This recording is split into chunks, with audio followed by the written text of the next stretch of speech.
Levelling Joshi astro channel में आपका स्वागत है मित्रों। अपन आज बात करेंगे कुंडली के दूसरे भाव की। जो कुंडली का दूसरा भाव होता है, आप देखो ये लगन है। इस लगन के अंदर ये कर्क राशि है, कर्क राशि से दूसरा भाव सिंह राशि।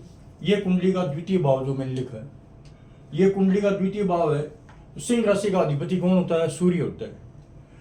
कुंडली का द्वितीय भाव ये किन किन बातों को बतलाएगा?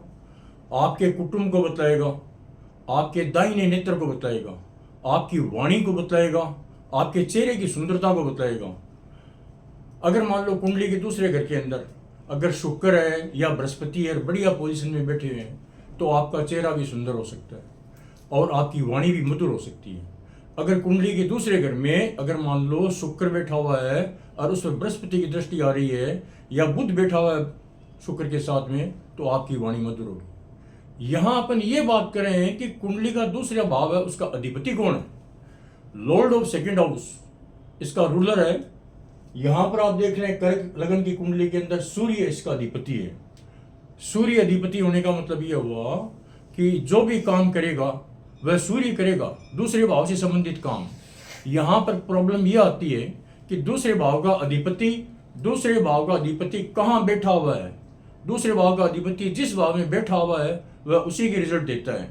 दूसरे भाव का अधिपति सूर्य अगर अपने ही घर में बैठा हुआ है दूसरे भाव में, तो व्यक्ति को कुटुंब का भरपूर सुख मिलेगा। नंबर 1, व्यक्ति की वाणी में गंभीरता होगी। नंबर 2, चाहे व्यक्ति की वाणी मधुर न हो, क्योंकि सूर्य है अपने आप के अंदर क्या है? क्रूर ग्रह है, लेकिन वो ऑथेंटिक बात बोलेगा, ये बात।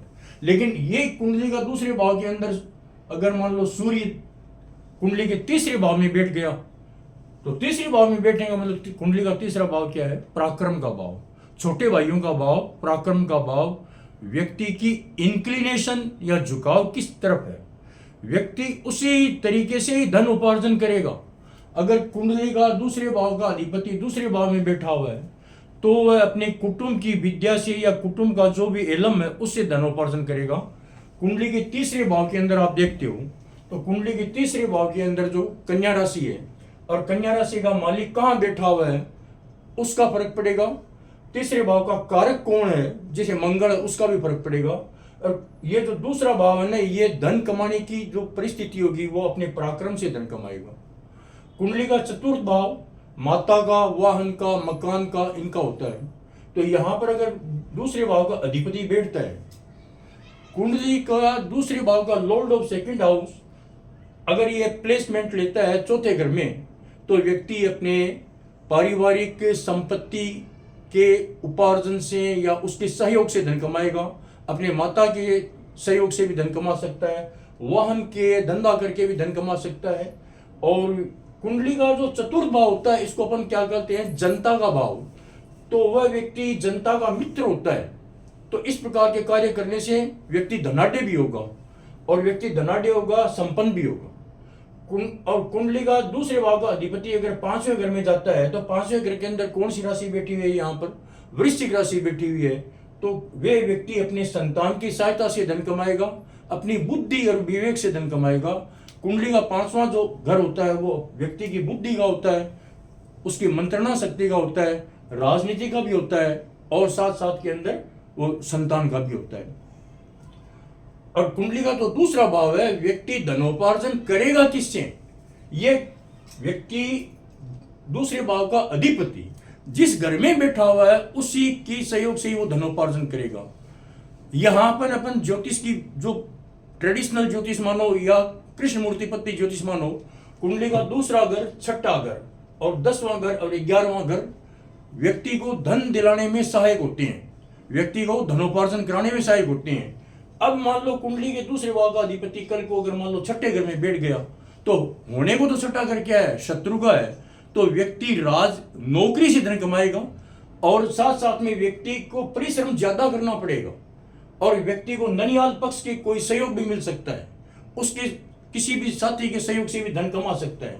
लेकिन अंत में क्या है कि क्योंकि कुंडली का छठा जो घर है वो लगन से छठा घर है, इसी कारण से व्यक्ति को मेहनत ज्यादा करनी पड़ेगी और अपना पराक्रम ज्यादा दिखाना पड़ेगा, और जितनी मेहनत करेगा उसके अनुकूल उसको रिजल्ट भी मिलेंगे, धनदायक स्थिति है। कुंडली का 7वां घर आप देखिए, कुंडली का 7वां घर यहाँ जो है मकर राशि बैठी हुई है। अगर दूसरे घर का अधिपति मकर राशि में बैठ गया तो अपनी शत्रु की राशि में बैठ गया है, इस कारण से। लेकिन कुंडली का 7वां घर क्या है, यह जाया स्थान कहते हैं। व्यक्ति के लाइफ पार्टनर का घर होता है, व्यक्ति के स्पाउस का घर होता है। यहाँ व्यक्ति क्या होगा, अपने लाइफ पार्टनर के तरीके से या उसके सहयोग से धन कमा सकता है, बशर्ते कि वह जो द्वितीय अधिपति Lord of the second house है उसकी पोजीशन बड़ी होनी चाहिए। यहाँ पर जो चूंकि शत्रु राशि में बैठ गए हैं, इसलिए यहाँ पर व्यक्ति मेहनत तो करेगा, पत्नी का सहयोग भी लेगा, लेकिन समय समय पर उसको पीड़ा भी भोगनी पड़ेगी। लेकिन यहाँ एक नियम लागू होता है कि कुंडली के 10वें घर के अंदर अगर मंगल बैठ गया है तो मंगल का उच्च स्थान है, तो मंगल अगर बैठ गया है तो व्यक्ति को जो सूर्य द्वितीय स्थान का जो लॉर्ड है वो उसको सहयोग मिल जाएगा। फिर यहाँ पर उसका जो नेगेटिव रिजल्ट है वो वाइप आउट हो जाएगा, वो निकल जाएगा। कुंडली का 8वां घर देखिए, यहाँ पर कुंभ राशि बैठी हुई है। अगर सूर्य अगर यहाँ अगर बैठता है तो व्यक्ति को क्या करेगा, व्यक्ति को वो धनाढ्य बनाएगा।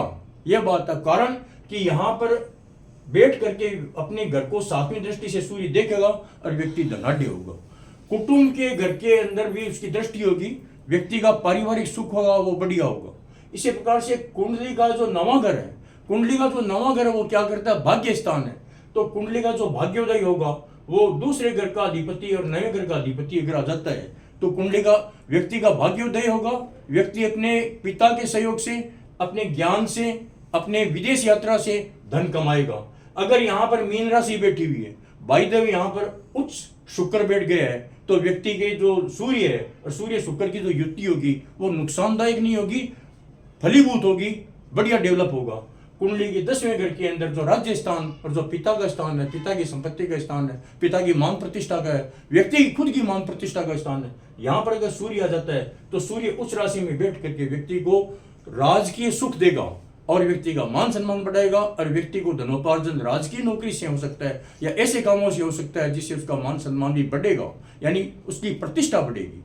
क्योंकि मेष राशि है वो सूर्य का उच्च स्थान है। अब यह कोई जरूरी नहीं कि यहाँ पर एक नंबर की राशि है, अगर कल को कन्या लगन हो गया तो 1 6 7 8 9 10 11 12 फिर 1 2 3 यहाँ पर मिथुन राशि आ जाती है।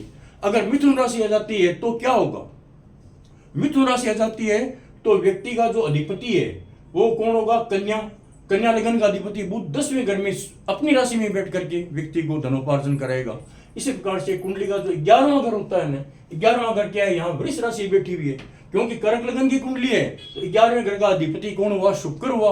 तो शुक्र यहाँ पर अगर सूर्य यहाँ पर आता है, व्यक्ति अपने 11वां घर किसका होता है, 11वां घर मित्र का होता है, 11वां घर दामाद का होता है, 11वां घर पुत्र बधू का भी होता है और 11वां घर लाभ का स्थान है। यहाँ व्यक्ति को लाभ ही लाभ देगा। सूर्य अगर होता है और यहाँ वृष राशि के अंदर चंद्रमा उच्च हो जाता है, अगर यहाँ चंद्रमा बैठा हुआ है और सूर्य अगर यहाँ बैठा हुआ है तो व्यक्ति को धनोपार्जन करने के अंदर बहुतायत मिलेगा, यानी खूब उसका सहयोग मिलेगा।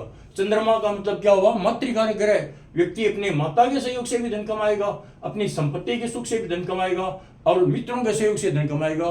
11वें घर में बैठा हुआ कोई भी ग्रह नुकसान नहीं करता, लगभग 90% बात यही चलती है, बशर्ते कि वह ग्रह नीच नहीं हो, वह ग्रह अच्छी पोजीशन में हो, एकदम से नीच नहीं हो, डेबिलिटेड कंडीशन में या अस्त अवस्था में नहीं हो। और कुंडली का जो 12वां घर होता है, कुटुंब स्थान का मालिक 12वें घर में जाएगा। व्यक्ति क्या करेगा, व्यक्ति विदेश यात्रा से या अस्पताल में नौकरी करके या इस प्रकार के रोगियों की सेवा करने का काम करेगा। व्यक्ति को इसके अंदर शारीरिक सुख के अंदर कमी भी आएगी, लेकिन अंततः अगर वह व्यक्ति दूसरे देश में जाकर के धन कमाता है तो व्यक्ति के लिए सहयोगी भी बनेगा।